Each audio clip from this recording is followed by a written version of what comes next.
Also we find in the hadith of Rasulullah punishments which are amazing. And I'm going to quote you a hadith which perhaps you might have heard of, but you might never have thought that this was about the grave. Once Rasulullah he was asleep, and this is an authentic hadith in Bukhari. He was asleep and he said, جاءني جبريل وميكائيل في منامي. Jibreel alayhi salatu wasalam and Mikail alayhi salatu wasalam came to me in my dream. And he said, Intaliq. So let's move, come with us. We're going to take you somewhere. So the first thing that they took him to was a man who was on the ground. And an angel had put his feet on the neck of the man and pinned him down like this. And then he had a big machete, and he had a big fork, and with that he was ripping the side of his face until the whole face would come apart and blood would flow. And then he would start with the other side, and once he started with the other side, that face was being formed again. And the person was trying to get away, and the angel was pinning him down. So Rasulullah said, Ya Salam, Ya Allah, have mercy, who is this person? So the companions said, so the companions of Rasulullah, meaning the angel, said, move on. Then they went to the next person. Who was the next person? He was in an ocean of blood, and he was drinking the blood, and he was vomiting, and he was drowning in his own thing. And every time he tried to get out of it, an angel would throw a big boulder, and he would push him all the way to the middle of the ocean. So he could never get out. Who is this person? Move on.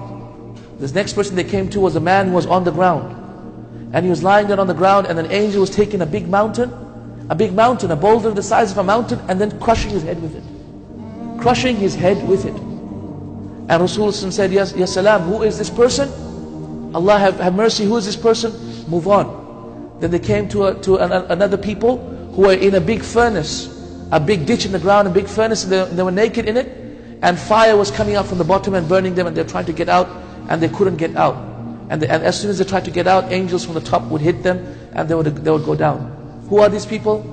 Allah have mercy. And then now Jibreel alayhi salam and Mikail alayhi salam, they told Rasulullah who they were. The first person who their faces were being torn was a person who used to speak ghiba.